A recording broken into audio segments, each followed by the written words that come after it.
জীবনে এক জায়গায় আটকে থাকার যে একটা দমবন্ধ করা অনুভূতি, এটা কি খুব চেনা মনে হয়? আজ আমরা এমন একটা বিষয় নিয়ে কথা বলবো যেটা হয়তো আমাদের সবার জীবনের সাথেই কম বেশি জড়িত।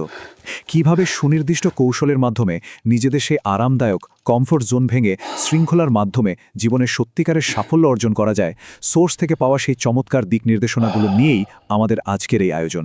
তো চলুন শুরু করা যাক। শুরুতে খুব পাওয়ারফুল একটা প্রশ্ন নিয়ে ভাবা যাক। কেন এমন হয় বলুন তো? প্রতিদিন তো প্রচুর পরিশ্রম করা হচ্ছে, চেষ্টার কোনো ত্রুটি নেই, দিন শেষে ক্লান্তিরও শেষ নেই, কিন্তু তারপরও দেখা যাচ্ছে আমরা ঠিক ওই একই জায়গাতেই দাঁড়িয়ে আছি। বাস্তবে কোনো প্রোগ্রেস বা উন্নতি হচ্ছে না। অনেক পরিশ্রমের পরও যখন সফলতা হাতের মুঠোয় আসে না, তখন স্বাভাবিকভাবেই মনে হতে থাকে কোথাও কি খুব বড় কোনো ভুল হচ্ছে। এর ডায়াগনোসিস বা উত্তরটা শুনলে কিন্তু রীতিমতো চমকে যেতে হয়। এই যে স্থবিরতা বা আটকে থাকার অনুভূতি, এটা মোটেও কোনো ব্যাড লাক বা দুর্ভাগ্য নয়। এটা কোনো অপরিবর্তনীয় নিয়তি বা কপালের দোষও নয়। বরং আসল ঘটনা হলো আমাদের প্রতিদিনকার সেই ছোট ছোট অভ্যাসগুলো, যেগুলো আমরা দিনের পর দিন অবহেলা করে আসছি। এই ছোট্ট অবহেলিত অভ্যাসগুলোই কিন্তু সম্পূর্ণ অজান্তে আমাদের ভবিষ্যৎ লিখে ফেলছে। বিখ্যাত বিনিয়োগকারী ওয়ারেন বাফেটের একটা দারুণ কথা থেকে আমরা এখানে অনুপ্রেরণা নিতে পারি। আসল উন্নতি বা প্রোগ্রেস তখনই শুরু হয় যখন আমরা বুঝতে পারি যে আমাদের ঠিক কোন কাজগুলো করা উচিত নয়। হ্যাঁ, ঠিকই শুনেছেন। সাফল্য মানে শুধু বড় বড় সিদ্ধান্ত নেওয়া নয়, বরং আমাদের আটকে রাখা ক্ষতিকর অভ্যাসগুলোকে জীবন থেকে পুরোপুরি বাদ দেওয়াই হলো আসল সাফল্য।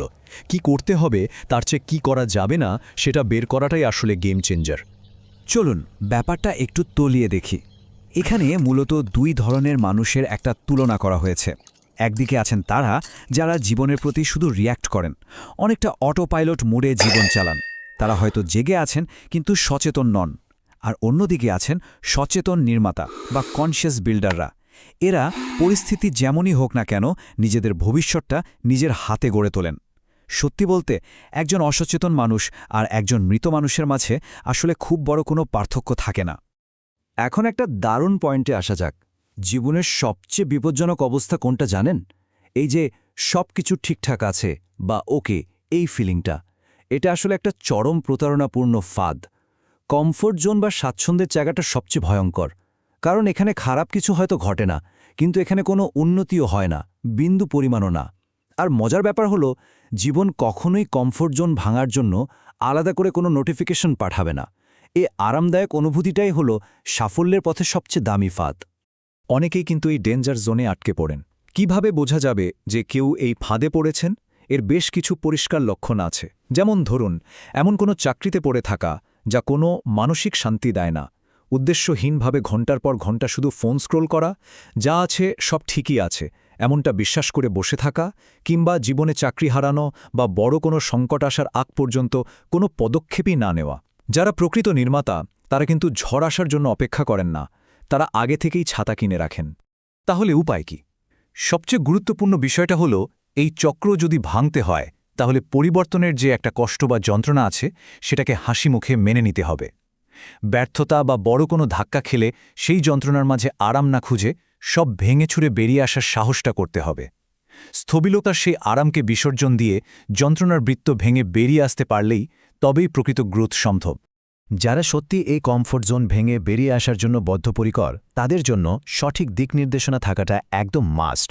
পেশাগত শৃঙ্খলা এবং ধারাবাহিক উন্নতির একটা চমৎকার গাইডলাইন পেতে ক্যারিয়ার নলেজের মতো শিক্ষণীয় চ্যানেলের সাথে যুক্ত থাকাটা অত্যন্ত কার্যকরী একটা স্টেপ হতে পারে।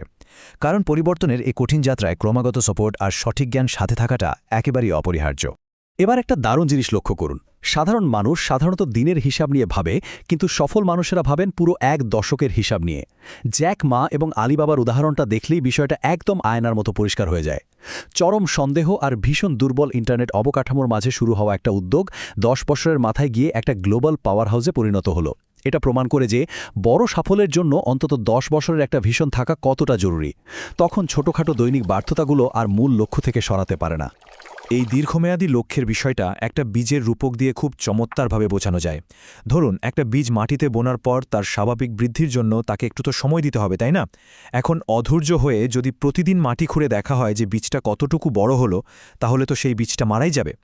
ঠিক একইভাবে উন্নতির পথে তাড়াহুড়ো করা এবং চটজলদি ফলাফলের আশা করাটা দীর্ঘমেয়াদী সাফল্যকে একেবারে গোড়া থেকে ধ্বংস করে দেয়।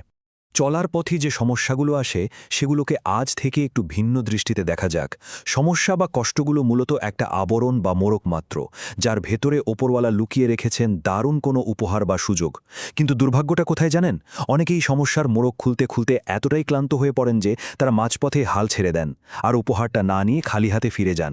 যারা এই কাটা ভরা পথটুকু পার হওয়ার মনোবল রাখেন, দিন শেষে উপহারটা কেবল তাদেরই হাতে ওঠে। চলুন এবার মোটিভেশন আর ডিসিপ্লিনের মধ্যে একটা সরাসরি তুলনা করে দেখি। ব্যাপারটা খুব ইন্টারেস্টিং।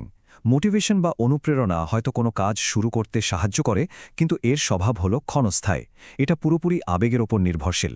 অন্যদিকে ডিসিপ্লিন বা শৃঙ্খলা হলো একদম সলিড এবং কাঠামোগত, যা যে কোনো প্রতিকূল পরিবেশেও কাজ শেষ করার গ্যারান্টি দেয়। সোজা কথায়, মোটিভেশন সবসময় একটা নিখুঁত পরিস্থিতির জন্য অপেক্ষা করে, আর ডিসিপ্লিন হলো একটা কন্টিনিউয়াস প্রসেস যা চলতেই থাকে। আমাদের জীবনে একটা রূঢ় সত্য মেনে নিতেই হবে। অপরিসীম আরাম আর জীবনের বড় কোনো উন্নতি বা গ্রোথ, এই দুটো জিনিস কখনো একসাথে চলতে পারে না। এদের অবস্থান একেবারে উত্তর আর দক্ষিণ মেরুর মতো। যে কোনো একটাকে বেছে নিতে হলে অন্যটাকে ছাড়তেই হবে। আরাম চাইলে গ্রোথকে স্যাক্রিফাইস করতে হবে, আর জীবনে গ্রোথ চাইলে আরামকে স্যাক্রিফাইস করা ছাড়া আর কোনো শর্টকাট নেই। তাহলে শৃঙ্খলার আসল রাস্তাটা ঠিক কেমন হয়? এর সবচেয়ে বড় পরীক্ষা হলো ঠিক তখন কাজ করে যাওয়া যখন পৃথিবীর কেউ দেখছে না। এমনকি যখন ভেতরে কাজ করার বিন্দুমাত্র মোটিভেশন নেই, তখনও কাজটা করা। আমার সাথে কেন সবসময় এমন হয়, এই ধরনের ভিকটিম মেন্টালিটি বাদ দিয়ে আমি কিভাবে এই পরিস্থিতিটা সামাল দিতে পারি, এমন একটা প্রোঅ্যাক্টিভ মানসিকতা তৈরি করাই হলো ডিসিপ্লিনের মূল ভিত্তি। মনে রাখবেন, সাফল্য মানে নিখুঁত হওয়া নয়, বরং নিজের ওপর নির্ভর করতে পারার নামই হলো সাফল্য। আমাদের এই বিশ্লেষণের একেবারে শেষ পর্যায়ে এসে একটা কথা না বললেই নয়। জীবনে ইতিবাচক পরিবর্তন আনার এই দারুণ জ্ঞানগুলো সমমনা মানুষদের সাথে শেয়ার করা উচিত। পরিচিত যারা জীবনে স্থবিরতা অনুভব করছেন, তাদের সাথে এই বিষয়গুলো নিয়ে কথা বললে একটা চমৎকার পরিবেশ তৈরি হয়।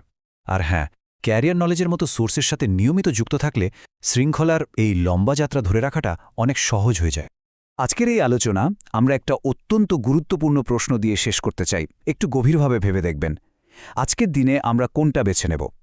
জীবনে আটকে থাকার সেই অতি পরিচিত আর আরামদায়ক সাময়িক স্বাচ্ছন্দ্য, নাকি দীর্ঘমেয়াদী সফলতার জন্য শৃঙ্খলার সেই কষ্টসাধ্য কিন্তু দারুণ ফলপ্রসূ চ্যালেঞ্জটা?